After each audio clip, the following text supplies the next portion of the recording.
Armenpress պետական գործակալությունը նախորդին տարածեց բավականին ուշագրավ մի հաղորդագրություն։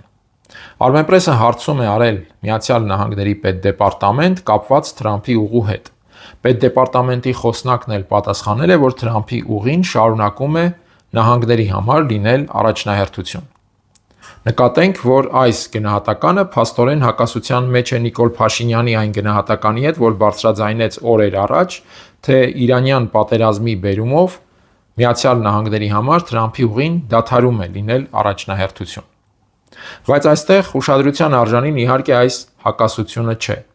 Կա առավել ուշագրավ մեկ այլ հանգամանք, որը ես ընթերցեմ Armenpress-ի տարածած հաղորդագրությունից։ ԱՄՆ պետդեպարտամենտի խոսնակը նաև տեղեկացրել է, որ Հայաստանը համագործակցում է Միացյալ Նահանգների և փոխադարձ համաձայնությամբ ընտրված երրորդ կողմերի հետ թրիփ նախաձեռնության իրականացման համար։ Կրկնեմ ամենաէականը և ուշադրության արժանին։ Հայաստանը, ըստ պետդեպարտամենտի խոսնակի, համագործակցում է Միացյալ Նահանգների և փոխադարձ համաձայնությամբ ընտրված երրորդ կողմերի հետ թրիփ նախաձեռնության իրականացման ուղղությամբ։ Հարց է առաջանում, թե ինչ երրորդ կողմերի մասին է խոսքը կամ ինչ երրորդ կողմի մասին է խոսքը։ Այդ հարցը առաջանում է ոչ այն պատճառով, որ այդպիսի հնարավորություն բացառված է թրիփ վերաբերյալ համաձայնությամբ։ Հակառակը, այդպիսի հնարավորություն նախատեսված է։ Բայց Հայաստանի իշխանությունը պնդել և պնդում է, որ սա բացառապես երկկողմ ծրագիր է և ավելին։ Նիկոլ Փաշինյանը հայտարարել է, որ իր կարծիքով երրորդ կողմ պետք էլ չէ, որ լինի, այլ պետք է այս ծրագիրը լինի գերազանցապես երկկողմ հայ-ամերիկյան։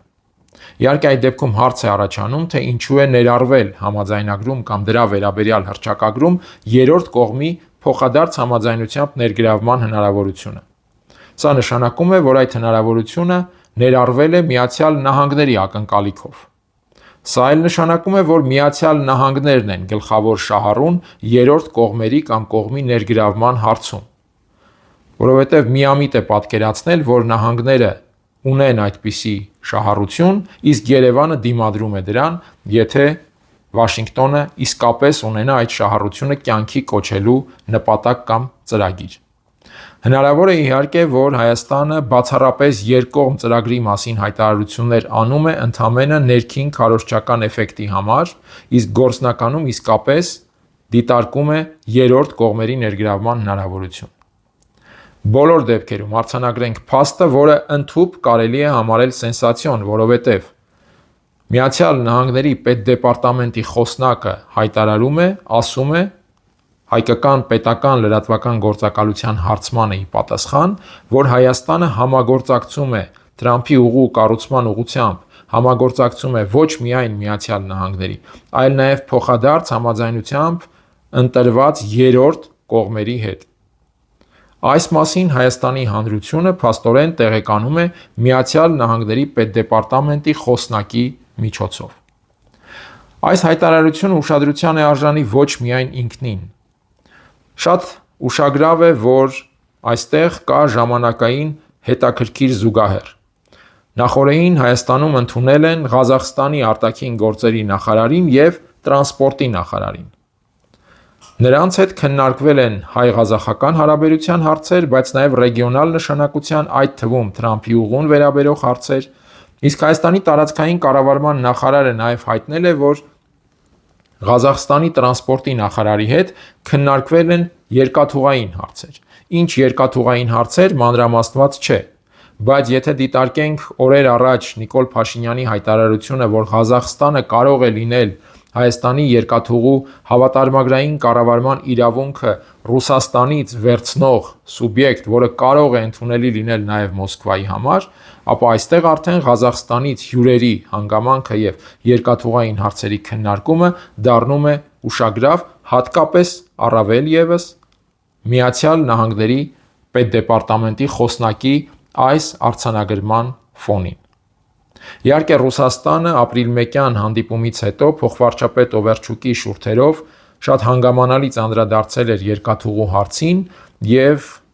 փաստացի մատնանշել, որ Մոսկվան շահագրգռված չէ կորցնել այդ ակտիվը, այդ շահը, այդ հնարավորությունը եւ չկան հիմքեր վերանայել ռուսական կոնցեսիան։ Բայց ըստ ամենայնի Երևանը շարունակում է դիտարկել հարցը եւ ամենևին ոչ միայնակ, որովհետեւ Ղազախստանի ներկայացուցիչները Երևան ժամանել են Բաքվից։ Արտաքին գործերի նախարարն ու տրանսպորտի նախարարը Երևանից առաջ Բաքվում էին եւ այնտեղից են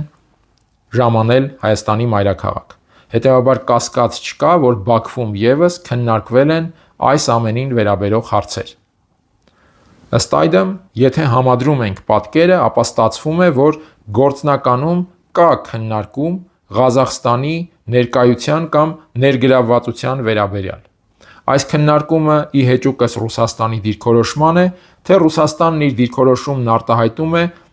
ավելի շուտ շատ բարձր քաղաքական գին ակնկալելու կամ ստանալու համար, եթե Երևանը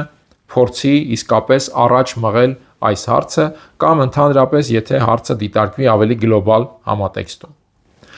Հիշեցնեմ, որ Նիկոլ Փաշինյանը այս ամենը մատուցում է իբրև Թրամփի ուղին Նախիջևանից դեպի երազղ շարունակելու գրավական։ Նա շաբաթներ առաջ հայտարարեց, թե կան որոշ երկրներ, որոնք դժգոհ են, որ հայկական երկաթուղու կառավարումը ռուսական է եւ այդ իսկ պատճառով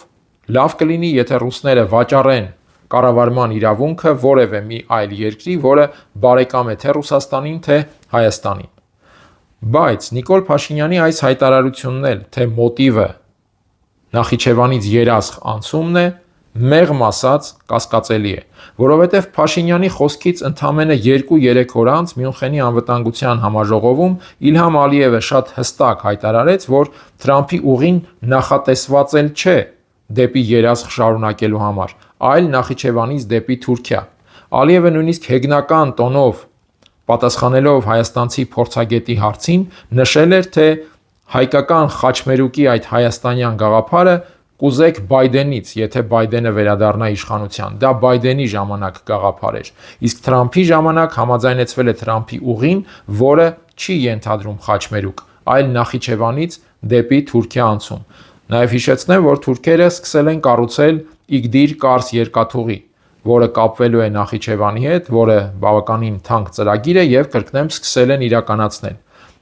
Բայց բացի այս տնտեսական հանգամանքներից, նաև պարզ է, որ քաղաքական իմաստով Թուրքիային եւ Ադրբեջանին Թրամփի ուղին հետաքրքրել է ոչ թե դեպի Հայաստան անցման, այլ պարզապես իրենց աշխարհաքաղաքական դիրքերը ամրապնդելու համար։ Հետևաբար այն բացատրությունը կամ մոտիվը, որ ներկայացնում է Նիկոլ Փաշինյանը, թե ռուսական կառավարումը խանգարում է դեպի երազխանցմանը, դարձյալ մեծ հավանականությամբ պարզապես ունի ներքին քարոզչական նկատառում եւ նպատակ։ Այդ դեպքում հարց է առաջանում, իսկ որն է իրական նպատակը այս հարցը բերել օրակարգ եւ քննարկել։ Իսկ այն, որ քննարկվում է Ղազախստանի մասնակցությամբ, կարծես թե բավական նկատելի է։ Ես առիթ ունեցել եմ այս թեմային անդրադառնալ նաեւ ավելի վաղ եւ եւս մեկ անգամ հիշեցնեմ այն տրամադրությունները, որ կան Ադրբեջանում Թրամփի ուղու երկաթուղային հատվածի իրավունքների առնչությամբ։ Ադրբեջանի երկու նախկին արտաքին գործերի նախարարներ բարձրաձայնել են ամիսների տարբերությամբ Մեղրու երկաթուղու հանդեպ Ադրբեջանի իրավունքի հարցը հղում անելով խորհրդային ժամանակներին։ Եվ կասկած չկա, որ Ադրբեջանը այս հարցը բարձրաձայնում է նաև պաշտոնական մակարդակում, առայժմ գուցե ոչ հրապարակավ։ Հակառակ պարագայում, այսպես հետևողականորեն ոչ պաշտոնական մակարդակում չէր բարձրաձայնվի այս խնդիրը։ Իսկ Ադրբեջանի դեպքում, ինչպես դարձյալ շատ պարզ է վաղուց, չկա ոչ պաշտոնական մակարդակ, այդ ոչ պաշտոնականը ընդամենը պաշտոնական քաղաքականության գործիքակազմի մի մաս է։ Ադրբեջանում այս տեսանկյունից պարզապես միատարր մոնոլիթ համակարգ է։ Եվ այստեղ հարց է առաջանում, արդյոք դիտարկվում է Ղազախստանի ներգրավվածությունը դիտարկվում է Մեղրու երկաթուղու կամ կառավարման կամ սեփականության տրամաբանության համատեքստում։ Եվ արդյոք պաշտոնական Երևանը փորձում է այդ կերպ մեղմել Ադրբեջանի պայմանները եւ պահանջները, այդ իրավունքի առնչությամբ եւ փոխզիջման տարբերակ որպես դիտարկել Ղազախստանի հանգամանքը, համարելով, որ այդ դեպքում Բաքվի համար ընդունելի կլինի եւ Բաքուն այդ պայմանով կհրաժարվի Մեղրու երկաթուղու այսպես կոչված իրավունքի հարցը արդեն պաշտոնապես առաջ մղելու մտադրությունից։ Այստեղ նաև դիտարկենք Ռուսաստանի վերաբերմունքը կամ դիրքորոշումը։ Ռուսաստանը այս թեմայի վերաբերյալ դեռ շատ ավելի վաղ նշել էր, որ ունենալով հայկական երկաթուղու հավատարմագրային կառավարման իրավունք, իրենք բնականաբար նաև այդ իրավունքը ունենալու են Մեղրու երկաթուղային հատվածի կառուցման դեպքում։ Իսկ Ադրբեջանի եւ Թուրքիայի համար այդտեղ ռուսական ներկայությունը ցանկալի չէ։ Իհարկե, սա չի նշանակում, որ երբեք չեն կարող պայմանավորվել կամ չեն ընդունի որևէ այդպիսի ներկայություն, բայց դրան կգնան առավել մեծ գնի դեպքում։ Հետևաբար այստեղ առաջանում են արդեն նոր հարցեր։ Իսկ կարող են իրադարձությունները զարգանալ այնպես, որ Ռուսաստանը ունենալով այդտեղ դուրս մնալու մտավախություն,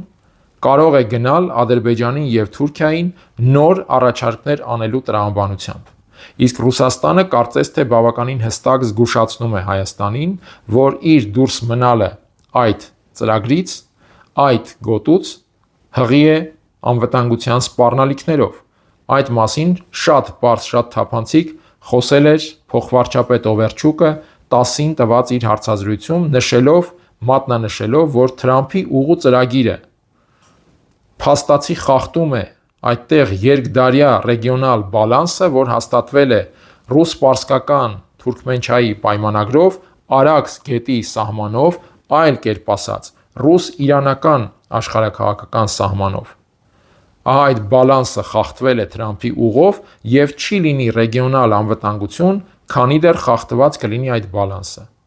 Այս հանգամանքներին պետք է վերաբերել չափազանց լուրջ։ Այս հարցերը եւ այս ռազմավարական աշխարհաքաղաքական հեռանկարները պետք է դիտարկել չափազանց լուրջ։ Այստեղ հայրենասիրության, ինքնիշխանության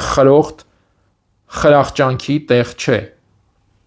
Այդ խրախճանքի ներքո կարող են տեղի ունենալ չափազանց լուրջ եւ չափազանց ռիսկային զարգացումներ։